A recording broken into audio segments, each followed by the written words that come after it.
building did not hit the building. Wow, look how close that is. We're still working to find out who was on the bus, how many people may have had to escape from the bus, if they did at all. But again, that just missed that science building on the UW-Tacoma campus. We're putting calls in to Pierce County Transit to see what they know, also to the University of Washington Tacoma campus. But you can see a number of rescuers or emergency personnel there on the scene. As you can see, that bus just missed that building. It's 11:20 Stormwatch coverage here on Cairo 7. As part of this, we are continuing to watch this camera at SeaTac Airport. And since we last looked at this about 10 minutes ago, you can see that the snow has let up a little bit. We have been in contact with the airport. No major delays or cancellations to report so far. Stay with us. We'll be right back.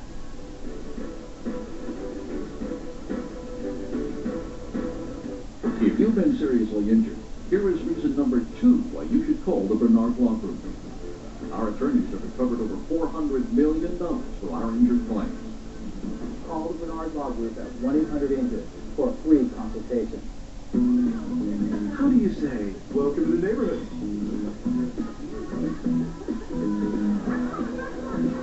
How do you say? Can you believe it's been 20 years since college?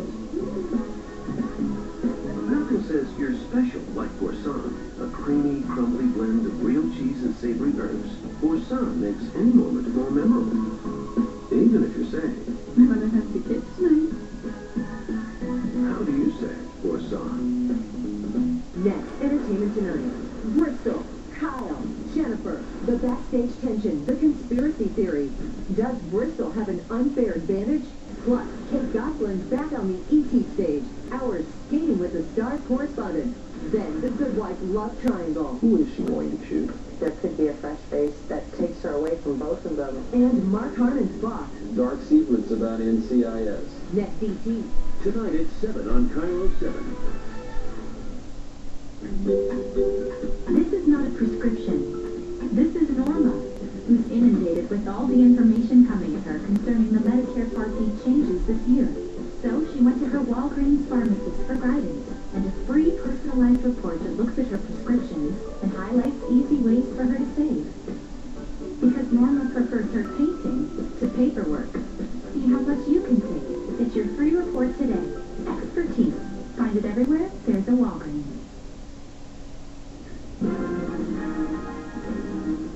11:22 Cairo 7 special report of a weather event as considerable snow moves across western Washington, and probably the most dramatic picture that we've been able to bring you yet in our live coverage since we've been on the air at 4 o'clock this morning is this Pierce County bus incident. This is on the UW-Tacoma campus, and that bus you see right there barely missed the science building. Isn't that something to see? You've heard over and over again how slippery it is out there. You can see from these pictures that there's snow and ice on the ground there, but this bus barely missed the sciences building at the UW-Tacoma. We're working to try to get more information on who was on the bus, if there were any passengers. We do know that the escape trap at the top of the door at the top of the bus is open. You can see rescuers there on the side. We're working to find out, if anybody was on the bus besides the bus driver. Our Rick Price is racing to the scene right now. He and his photographer. As soon as they get there, they'll be able to give us a little more information on the ground from everything that's happening here. Unfortunately, we can't tell you if anyone was on this bus. We're working to get that information just as soon as we can. We do know that this bus missed the science building on the UW-Tacoma campus. We've been telling you about the schools that are closed today and the schools that are deciding to close early. We're scrolling through those at the bottom of your screen, and I've noticed there have been a lot more of the college campuses, the community college campuses, that have decided to close early today and just cancel their classes. Also, a lot of the other public school districts and private schools are closing early because of the weather situation, because as Sam Rodriguez has been telling us, we have all this snow out here now, and we have all these problems on the roads, and things are getting even colder. Shoreline School District just scrolled through the school district itself, not community college, but Shoreline schools are going to be dismissing early. Lots of superintendents watching these weather conditions change moment by moment outside, and then when you factor in the idea that it is only going to get colder and only going to get windier, and you can see why these decisions are being made to try and get the kids home early. Look at this. This is State Route 16, Tacoma Narrows Bridge. Now, the snow's let up in this particular picture, but has not let up. There are several vehicles sitting alongside the road.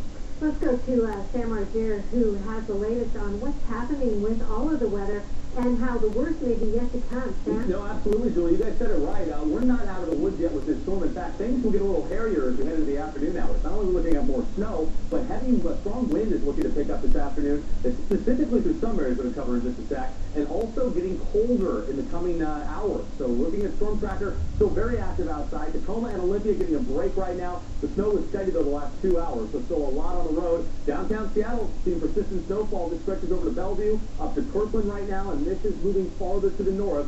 So areas like Kenmore, you're going to see it next. We've been timing it out throughout the morning since 4 a.m.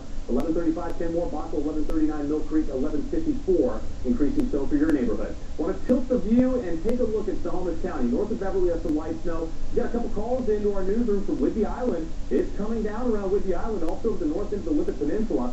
Port Townsend to swim. Areas like Port Angeles seeing the heavy snow. And this is slowly inching farther north. The San Juan Island's getting hammered with heavy snow. And Anacortes, it's just even just on the cusp of this snow band. You've seen some flakes, but a few more, 11:41. And Bellingham has seen a few snow showers as well, along with frigid temperatures outside through the morning hours. Now, winter storm warning for the areas outlined in red. This includes Snohomish County through King County, Pierce County, Thurston County, and over the Kitsap Peninsula, also the north end of the Olympic Peninsula. This is through 10 o'clock tonight. 2 to 6 inches of new snow accumulating, and we're looking at the winds picking up as well heading into the afternoon hours. So the situation not letting up at all. SeaTac Airport live right now. Those actually let up a little bit. That fan that's over downtown Seattle was over SeaTac about 20 minutes ago, and yeah, this is what I'm talking about around Seattle. Look at the heavy snow coming down. You can barely make out the base of Queen Anne Hill. This is our tower camera in HD, high top Queen Anne. Downtown Seattle in the heavy snow right now, 28 degrees, east wind at 5 miles per hour. We will keep it cold enough for snow throughout the rest of today. So widespread 20s around the Sound, 33 Olympia, 30 in Forks, 24 for Bellingham. And we've been pointing this out through the morning. The wind in Bellingham at 23, bringing us a wind chill. This is what it feels like. The combination of the wind and the actual temperature feels like 9 degrees in Bellingham, 19 Everett, wind chill at 23 degrees in Seattle, and the wind will pick up through the afternoon with a high wind warning. Areas of red, San Juan Island, Whatcom County. This is through 4 a.m. tomorrow, gusts up to 60. So with wind like that, we could see down trees. Our friends in Whatcom County, if you're watching us right now, prepare for possible loss of power heading into the afternoon and evening. With temperatures getting down into the teens tonight, you're going to want to be prepared in case you do lose power and you don't have heat tonight.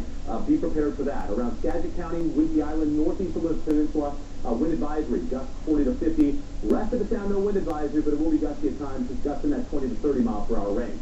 Satellite image, area of low pressure. It has been slowly moving south through the morning. In fact, it'll be moving over our area this afternoon, so that's why we're looking at increased snow. And as that low moves south of us, yeah, we're going to get that reinforcing shot of cold air blowing into western Washington, and it's going to get very gusty this afternoon. So here's our latest computer models. This just came in. This update for our new newscast is coming up, but I want to give you guys a sneak peek at it as these models get closer to the event. As we start seeing the storm develop, these models pick up a lot better on how much snow we're looking at, and the new model a lot more active with snowfall through the afternoon hours. You can follow along with the top left-hand corner of your screen. 1 p.m., widespread snow continues. Through 7 p.m. tonight, it's going to be persistent Everett southward, even until later on, 11 o'clock, another band looking to develop over Everett and Seattle. So when I say it, we're not done. We're not done. We're looking at more snow through the afternoon hours. Not until we get into early tomorrow morning, the snow will let up. We'll get a dry break tomorrow, but the coldest air is still to come. That starts rolling in tonight and tomorrow. So the breakdown looks like this. Down to 20 degrees tonight. Tomorrow, dry day. We'll actually get some sunshine, but the high temperature only going to 30 degrees. So a lot of ice will be around tomorrow. Down to 19 degrees Tuesday night. And then on Wednesday, we have a warm front moving in that's going to move more moisture over us. But here's the drill. The cold air will still be in place. So we're looking to start things out as snow on Wednesday before turning over to rain, 36 degrees the high. And then finally, by the holiday, Thanksgiving, we are looking at plain rain, and showers will continue with mid to low 40s through the upcoming weekend. We're going to keep an eye on those winds because they will be the big story heading into the afternoon hours. We'll keep you updated with weather throughout the morning and afternoon. But first, get over to Jenny. She's been really busy in the traffic center, getting you the best routes to your destination. Good morning. Yes, Sam. Usually it's to get you to work in the mornings. We plan your commute for you so you can be stress-free. But I have a feeling a lot of you at work watching this trying to get home, or your loved ones are at work and you're going to call them up. I-5 here, as you go through the SeaTac area, we have a truck that just spun off the off-ramp here. So if you're getting on and off-ramp, they're still extremely slick in several places. We have new alerts coming up all the time. Then going out to State Route 99, the First Avenue South Bridge, I wanted to show you this one because we looked at this camera about 20 minutes ago and it actually looks pretty good. But as Sam said, that snow has now come in and it's sticking on the roadways. If you're commuting from the airport through to downtown Seattle or maybe south end of West Seattle, you're in and getting on State Route 99, that's how your conditions are right now. Once you get downtown, we are seeing the flakes again. Look at this, flowing through the I-5 at Holgate Street camera. Volumes aren't too bad though as you go through this area. Now the big trouble spot, that's down in Pierce County. So we have Trooper Brandy Kessler on the phone with us right now. And Trooper Kessler, what do you want the people to know about right now? Hi, Jenny. Yeah, State Route 16 right now is probably the worst, I'd say, between Tacoma and Gig Harbor. We have a jackknife semi blocking the road. There's several crashes happening in that area, cars in the ditch. And so if they can avoid that area if possible, that would be best for that area. And just reminding motorists to slow down and keep plenty of space between the car in front of you and the car in front of you. And light braking, that seems to be a big issue out here. People are hitting their brakes hard and sliding into the other person. So keep lots of space, and then when you do have to brake, make sure you're tapping the brakes and braking lightly. And make sure you're ready for winter. Yes. Check your tires. Have warm clothes with you as well. I've seen people walking outside of their cars. What do you want to tell them if you do get stuck on these icy conditions? If you do get stuck, first of all, make sure that you do have a winter car kit ready in your car. So if you do have to stop and sit and you're stranded, that you have food and water in your car. But definitely do not get out of your car. That's the most dangerous thing you can do is get out of the car. So stay in the car, wait for help to arrive. Make sure you have a phone on you, even if it's just an emergency phone, so you can call 911 if you need to. If you're not one that carries a cell phone, make sure you have that. And Trooper Kessler, your troopers are out there covering all of the roads, driving where we don't have the DOT cameras. What are they telling you? I'm sorry, what was that again? Your troopers that are out there driving these roads, State Route 512, State Route 7, are they reporting back to you on the conditions there? Yes. Now, 512 is looking a lot better. It's wet and slushy. We don't see any ice on the roadway, and it's not snowing right now in this area. 16 again. One that you need to watch out for that's really bad right now. And I'm noticing the volume is increasing. Are you thinking that's people just trying to leave work to get home now? Absolutely. I think people are trying to get home. This is the first snow of the year, too, so people aren't used to it, and so I think they're just getting a little anxious to get home and get where it's safe, which is a good idea right now, I think. And tomorrow, especially when the ice comes, people need to be aware of the icy roadways and be ready for that. Thanks so much, and you and I will keep in constant communication, and I'll get out to the viewers everything they need to know. Thanks for being with us.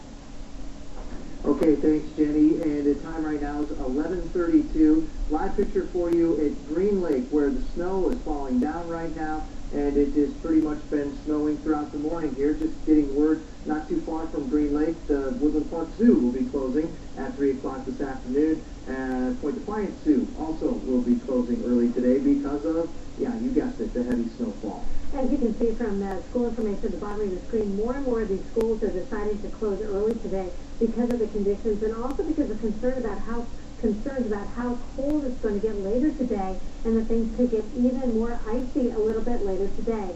That's a pretty picture from Green Lake if you don't have to go out in it. So if you don't have to stay with us here on Highway 7, here's a look at I-5 at Northeast 45th Street. As you can see, the flakes are falling once again. Things have started up once again with the snow. The southbound, again, is just getting hammered, as we've been showing you. But even downtown Seattle is seeing a lot. Yeah, here's in the Tacoma area. Look at that truck on the side, another truck on the side of the road as well. This is a new incident that we wanted to show you. We are hearing over and over again how slippery it's getting out there. We know that they put the de-icer down overnight. We know they've been trying to get out to scrape the roads and to use the salt as well. But in the southbound, they have just really been hit. Look at this. We have more snow falling here at I-5 and South Holgate Street in the Seattle area as well. Also, we have that situation on the UW Tacoma campus where we have a bus on its side that narrowly missed hitting the science building there. Look at this. This is a still picture that we got of this. We're working to get more information. You can see the rescuers there on the side of the bus there, but look at how close it got to that building. Speaking of new information, Rick Price has just arrived on the scene of this particular incident. Rick, we've been unable to tell if anyone was hurt in this. What's happening there? I can tell you that there were some people on the bus, and that 12 of those people are being transported at least for precautionary reasons. There are some minor injuries that we're aware of. At this point in time, the public information officer of the fire department describes those injuries to me as non-life-threatening. What happened was the bus was apparently coming down Jefferson, which is a very steep hill, hit an icy, slippery patch at the bottom. It's a steep skid mark on that side of the road. It was trying to make the turn, sort of a left turn onto Jefferson from 19th. I just spoke myself earlier. The hill is on 19th. So from the hill going down 19th, trying to make the turn to